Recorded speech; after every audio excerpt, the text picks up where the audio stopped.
അല്ല ഇതെന്തൊരു ഏർപ്പാടാ? കല്യാണം കഴിഞ്ഞിട്ട് ഇത്രയും ദിവസമായില്ലേ, എന്നിട്ട് ഇപ്പോഴും നീ ഇവിടെയും അവൾ അവിടെയാണ് കിടക്കുന്നത്. പോയി അവിടെ മുറി കിടക്കണം. എന്നിട്ട് എന്തിനാ? നിനക്ക് ഒളിഞ്ഞു നോക്കാനല്ലേ? അങ്ങനെ ഇപ്പൊ നീ ഞങ്ങളുടെ സീൻ കാണണ്ട.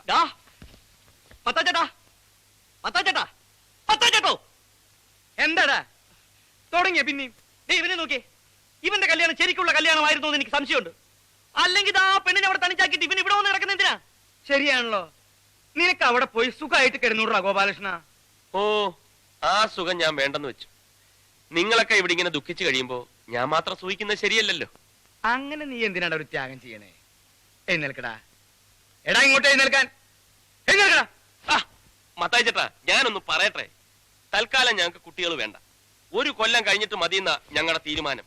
എടാ കാട്ടുപോത്തെ, ഇപ്പൊ പോയി കിടന്നാലേ 1 കൊല്ലം കഴിഞ്ഞിട്ട് കുട്ടികളുണ്ടാവുള്ളൂ. അല്ലാണ്ട് നാളെ കാലത്തൊന്നും കുട്ടികളുണ്ടാവില്ല. ബാലകൃഷ്ണ പിടിച്ചേ, പിടിക്ക്. എന്തോ ചെയ്യാൻ പോവുക? സാധനം വീണു. ഓക്കെ, ഇവന് ചിലപ്പോ കുടുംബാസൂത്രണത്തിൽ ചിലപ്പോ ഗവൺമെന്റിൽ നിന്ന് കാശ് കിട്ടൂട്ടോ. തെമ്മാരത്തിനെ കാണിക്കുന്നത് അതിന് വേണം കേട്ടോ. എന്താ ഇത്? മര്യാദയ്ക്ക് കട്ടിൽ ഇങ്ങോട്ട് കൊണ്ടുവരണോ ഞാൻ അങ്ങോട്ട് വരണോ? ബാലകൃഷ്ണ, ഇത് നല്ല ഐശ്വര്യമുള്ള കട്ടള. എന്റെ അപ്പാപ്പൻ ഇതുമ്മ കിടന്നിട്ട് 3-ാം ദിവസം തട്ടിക്കും. ഇതെന്താ ഇങ്ങോട്ട് പിടിച്ചോണ്ട് വരുന്നത്? ഇതെന്താണെന്ന്? കട്ടില് കണ്ടൂടെ? അങ്ങ് മാറി കൂട്ടി. ഇതെന്തിനാ ഇവിടെ കൊണ്ടിടുന്നത്? ഇന്നു മുതൽ ഈ കട്ടിലിന്റെ സ്ഥാനം ഇവിടെയാ. ഇവിടെ ഒരു കട്ടിലുണ്ടല്ലോ, പിന്നെ എന്തിനാ ഇത്? അത് തന്റെ കട്ടില്. ഇതേ കിടക്കേണ്ട ആൾ ഇപ്പൊ വരും. ആര്? നീ ഇതങ്ങോട്ട് വിരിച്ചേ. ചോദിച്ചത് കേട്ടില്ലേ? ആരെവിടെ വന്ന് കിടക്കാൻ പോകുന്നേന്ന്? ചൂടാവല്ലേ സിസ്റ്ററെ, ഞാനല്ല. പോരെ, നിനക്കെന്താ നാണം?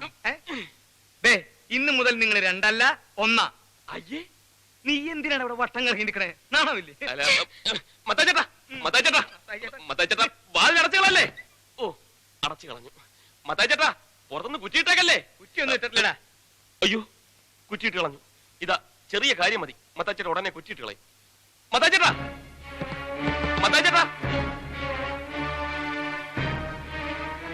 സോറി ഉണ്ട് കേട്ടോ. എന്തിനാ എന്നെ ഇങ്ങനെ നോക്കുന്നത്? ഞാനല്ലല്ലോ, അവരല്ലേ എന്നെ കൊണ്ടുവന്ന് തള്ളിയത്. ഏതായാലും അവരുടെ മനസ്സിലിരിപ്പൊന്നും നടക്കാൻ പോകുന്നില്ല.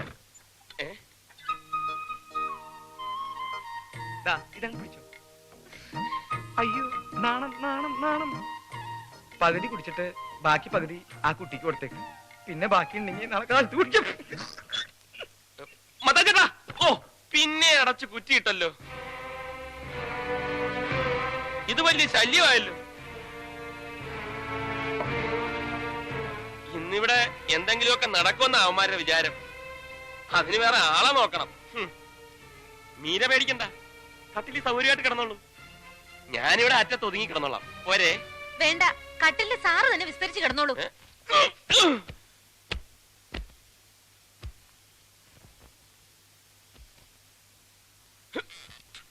ഓക്കെ, മീരയ്ക്ക് മീരയെ വിശ്വാസമില്ലെങ്കിൽ വേണ്ട. പക്ഷെ എനിക്ക് എന്നെ നല്ല വിശ്വാസമാണ്. ഇനി മീരയുടെ ഭാഗത്തു നിന്ന് എന്തെങ്കിലും തെറ്റുണ്ടായാലും ഞാനത് തടയും. Good night.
എന്താ ഒച്ച കേട്ടത്? ഫസ്റ്റ് നൈറ്റ് അല്ലേ, അതിന്റെ ആയിരിക്കും മത്തായിച്ചേട്ടാ. ഫസ്റ്റ് നൈറ്റ് എന്ന് പറഞ്ഞിട്ട് ഇങ്ങനെ ഒച്ച ഉണ്ടാവൂ?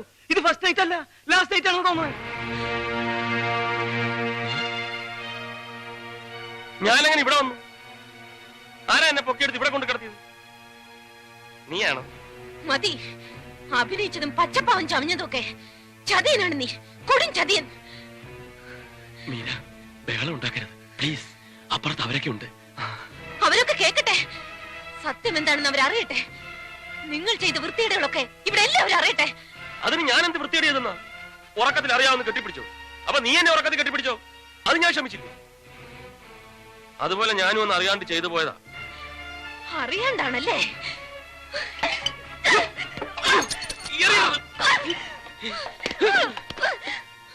നീ അറിയാണ്ട് ചെയ്തതാണല്ലേ? എന്നെ നീ ശരിക്കും അറിയാണ്ടാണ് ഇതൊക്കെ ചെയ്യുന്നത്. എന്തായി കാണിക്കുന്നത്? ഞാൻ അപ്പോഴേ പറഞ്ഞതല്ലേ എന്റെ ശരീരത്തിൽ തൊട്ടു പോരുന്നുണ്ട്, തൊടാൻ ഞാൻ സമ്മതിക്കില്ലെന്ന്. എന്നിട്ടും നീ ഇതല്ലേ, ഈ ചരട് എന്റെ കഴുത്തിൽ കെട്ടിയ അധികാരത്തിലല്ലേ നീ എന്നെ തൊട്ടത്? ആ അധികാരം ഞാൻ ഇപ്പൊ തന്നെ അവസാനിപ്പിച്ചേക്കാം. കൈയെടുക്ക്. ഞാൻ പറയുന്ന ഒന്ന് കേൾക്ക്. പൊട്ടിക്കരുത്. കൈയെടുക്കാനാ പറഞ്ഞത്. പൊട്ടിക്കരുതെന്നാ പറഞ്ഞത്. പൊട്ടിക്കും, പൊട്ടിക്കെന്ന് പറഞ്ഞ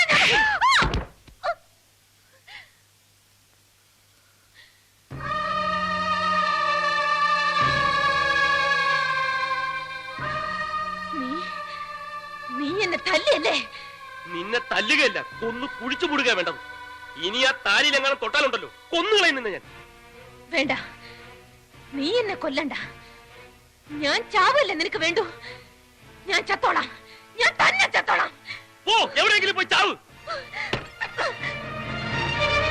കാണിച്ചു തരാം, എല്ലാത്തിനും ഞാൻ കാണിച്ചു തരാം. എന്റെ ശവത്തിന് നിങ്ങളെ കൊണ്ടൊക്കെ ഞാൻ സമാധാനം പറയിക്കും. നോക്കിക്കോ.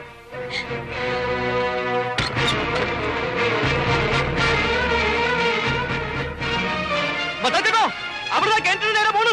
അയ്യോ, അവള് ചാടും, അവൾ ഉറപ്പായിട്ട് കിണറ്റി ചാടും. മീരേ, മീരേ, മോളെ ഞാൻ പറയണത് കേക്ക്. ഞാൻ പറഞ്ഞത് കേൾക്കാൻ മോളെ എന്തെങ്കിലും ഉണ്ടെങ്കിൽ പെണ്ണെ മര്യാദ കേൾക്കാൻ പറ്റില്ലല്ലേ?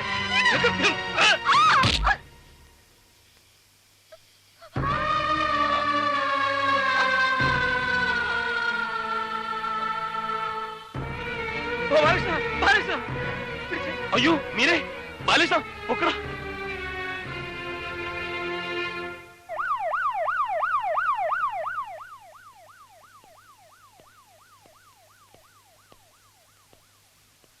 ആ പെൺകുട്ടിയുടെ ഭർത്താവാരാ? ദേ ഇവനാ ഗോപാലകൃഷ്ണൻ. ഇരിക്കൂ. ഗോപാലകൃഷ്ണൻ ഭാര്യയുമായിട്ട് സ്ഥിരം വഴക്ക് കൂടാറുണ്ട് അല്ലേ? ഇല്ല, ഇങ്ങനെ ഒരു സംഭവം ഇതാദ്യമായിട്ടാ. അല്ലല്ലോ ഗോപാലകൃഷ്ണ, റോഡിൽ കിടന്ന് നിങ്ങൾ ഒരിക്കൽ വഴക്ക് കൂടിയിട്ടില്ലേ? എന്നിട്ട് എന്റെ കാറിന്റെ മുമ്പിൽ ചാടി അവൾ ചാകാൻ ശ്രമിച്ചില്ലേ? അതെപ്പോ? അതൊക്കെ ഉണ്ട്, കല്യാണത്തിന് മുമ്പാ. അപ്പൊ അവൾ ഇങ്ങനെ ആത്മഹത്യ ചെയ്യാൻ ഒരുങ്ങുന്നത് ഇതാദ്യമായിട്ടല്ല. അല്ല, അത് മാത്രമല്ല, ഒരിക്കൽ അവൾ എന്നോടും പറഞ്ഞിട്ടുണ്ട്, അടുപ്പിലാളുന്ന തീ നോക്കി നിൽക്കുന്നുണ്ട്. ഞാൻ ചോദിച്ചപ്പോ തീ ചാടി മരിക്കുന്നത് അവൾക്ക് ഇഷ്ടമെന്ന്. ആ, അത് അവൾ എന്നോടും പറഞ്ഞിട്ടുണ്ട്. അവൾക്ക് കിണറ്റി ചാടി മരിക്കാൻ ഭയങ്കര കൊതിയാണെന്ന്. അപ്പോ എന്റെ ഊഹം ശരിയാണ്, ഷീ ഈസ് അബ്നോർമൽ. അപ്പോ എന്റെ ഊഹവും ശരിയാണ്, അവൾക്ക് ഭ്രാന്താണല്ലേ? ഭ്രാന്തെന്ന് പറയാൻ പാടില്ല, ഒരു തരം മാനസിക രോഗം, ആത്മഹത്യാ പ്രവണതയുള്ള ഒരു മാനസിക രോഗി. ഞങ്ങളുടെ ഭാഷയിൽ പറഞ്ഞാൽ എ സൂയിസൈഡ് മാനിയാക്ക്. മരണം സ്വയം വരിക്കുക, ആ മരണത്തിലൂടെ മറ്റുള്ളവരോട് പ്രതികാരം ചെയ്യുക, അതാ അവളുടെ ഉദ്ദേശം. അല്ലെങ്കിൽ അവൾ ഇങ്ങനെ ഒരു കത്തെഴുതി എപ്പോഴും കൂടെ കൊണ്ട് നടക്കേണ്ട കാര്യമില്ലല്ലോ. ഇതെനിക്ക് അവളുടെ കയ്യിൽ നിന്ന് കിട്ടിയതാ. ഇതിലെന്താ എഴുതിയിരിക്കുന്നതെന്ന് ഞാൻ വായിക്കാം. പ്രിയപ്പെട്ട അച്ഛന്, ഞാൻ ഒരിക്കലും ആത്മഹത്യ ചെയ്യില്ല. എന്റെ മരണം അതേത് നിമിഷത്തിലും സംഭവിക്കാം. അങ്ങനെ സംഭവിച്ചാൽ അച്ഛൻ അറിയണം അതൊരു കൊലപാതകമാണെന്ന്. എന്റെ ഭർത്താവാണ് എന്നെ കൊന്നിരിക്കുന്നതെന്ന്. അച്ഛന്റെ മകൾ മീര.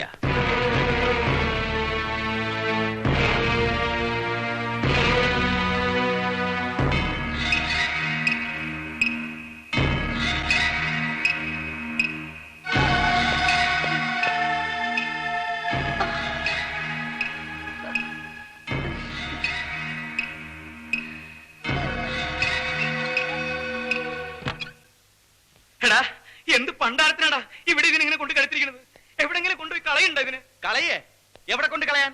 കളയാൻ അവള് പൂച്ചക്കുട്ടിയും പട്ടിക്കുട്ടിയൊന്നും അല്ല, ഇവന്റെ ഭാര്യ. നീ ഇത് അനുഭവിക്കണോടാ, ആയുഷ്കാലം മുഴുവനും നീ ഇത് അനുഭവിക്കണം. മതിയോ ശവത്തി കുത്തിയത്? കുത്തും, ഈ ശവത്തി ഞാൻ ഇനിയും കുത്തും. എന്നെ അത്രയ്ക്ക് കുത്തിയിട്ടുണ്ടവൻ. എന്റെ നായകൻ തട്ടിയെടുക്കാല്ലേ മത്തായി ചേട്ടാ ഇവന് ഈ അക്രമം മുഴുവൻ ചെയ്തത്. വഴീനങ്ങാണ്ട് ഒരു ഭ്രാന്തി പെണ്ണിനെയും പിടിച്ചോണ്ട് വന്നിട്ട് എന്റെ അമ്മാവന്റെ മകളാണ്, മുറപ്പെണ്ണാണ്, നിനക്ക് എന്തോ ഒരു അഹങ്കാരം ഉണ്ടായിട്ട് വേണം ആ ഭ്രാന്തി പെണ്ണിന്റെ എഴുതി താലി വരെ കെട്ടില്ലേറാ നീ. എന്നിട്ട് എല്ലാം കഴിഞ്ഞിട്ട് ഇപ്പൊ എവിടെയെങ്കിലും കൊണ്ട് കളഞ്ഞ അവള് പോവോ? ഒഴിഞ്ഞു പോടാ അവള്. അവൾ അങ്ങനെ ഒന്നും ഒഴിഞ്ഞു പോവില്ല മത്തായി ചേട്ടാ, ഇവനെയും കൊണ്ടേ അവള് പോവും. നീ ഇതൊന്നും കേൾക്കണില്ലേ? കേൾക്കാതിരിക്കേണ്ട അവന്റെ ചവിട്ടി പഞ്ഞു വെച്ചേക്ക്. അവനോടല്ല പറഞ്ഞത്, മാതാവിനോടാ. ഓഹോ, മാതാവിനോടും കർത്താവിനോടും പറഞ്ഞിട്ട് കാര്യമില്ല. ഇതൊക്കെ ഓരോരുത്തരുടെ വിധിയാ, അതിനി നമ്മളായിട്ട് തടയാതിരുന്നാ മതി. വിധിയാ? എന്ത് വിധി? ഓടോടുന്നു. എടാ ഗോപാലകൃഷ്ണ, നീ പേടിക്കണ്ട, നീ അവളെ ഇവിടുന്ന് പറഞ്ഞു വിട്. ബാക്കി കാര്യം ഞാൻ ഏറ്റുന്നു. ഏറ്റല്ലോ. ഒടുക്ക അവൾ എവിടെങ്കിലും ചാടി ചത്തിട്ട് ശവം കൊണ്ട് പോലീസുകാർ വരുമ്പം അതും കൂടെ അങ്ങ് ഏറ്റോണം. എന്റെ മത്തായി ചേട്ടാ, ഇവൻ അവളുടെ കഴുത്തിൽ താലി കെട്ടി പോയില്ലേ? ആ താലി അവളുടെ കഴുത്തിൽ കിടക്കുന്നിടത്തോളം കാലം അവൾ ഭാര്യയും ഇവൻ അവളുടെ ഭർത്താവുമാ. അവൾക്കിനി എന്ത് സംഭവിച്ചാലും അതിന്റെ മുഴുവൻ ഉത്തരവാദിത്വം ഇവനാ. അത് നേരാണല്ലോ. അപ്പൊ ഇനി എന്താ ഒരു മാർഗം? ഒറ്റ മാർഗമേ ഉള്ളൂ. ഇവന് രക്ഷപ്പെടണമെന്നുണ്ടെങ്കിൽ ഇവൻ കെട്ടിയ താലി ഇവൻ തന്നെ പൊട്ടിക്കണം. എന്താ അതവന് സമ്മതമല്ല. ഇതാ ഞാൻ പറഞ്ഞത്, ഓരോരുത്തരുടെ വിധിയെ അനുഭവിക്കട്ടെ എന്ന്. എടാ, നീ ഇത് പൊട്ടിക്കുന്നുണ്ടോ? ഇല്ലെങ്കിൽ ഞാനിത് പൊട്ടിച്ച് വലിച്ചെറിയും. പൊട്ടിക്കാന്ന് പറയടാ. എടാ പറയാൻ. എന്ത്?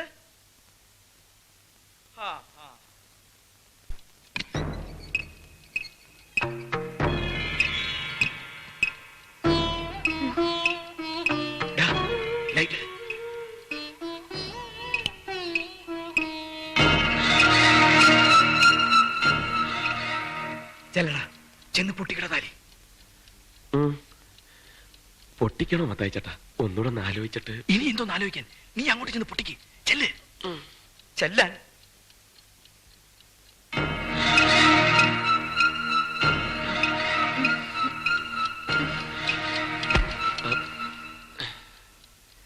തിരിഞ്ഞു കളഞ്ഞ് പോവാം. പോയി പൊട്ടിരാ.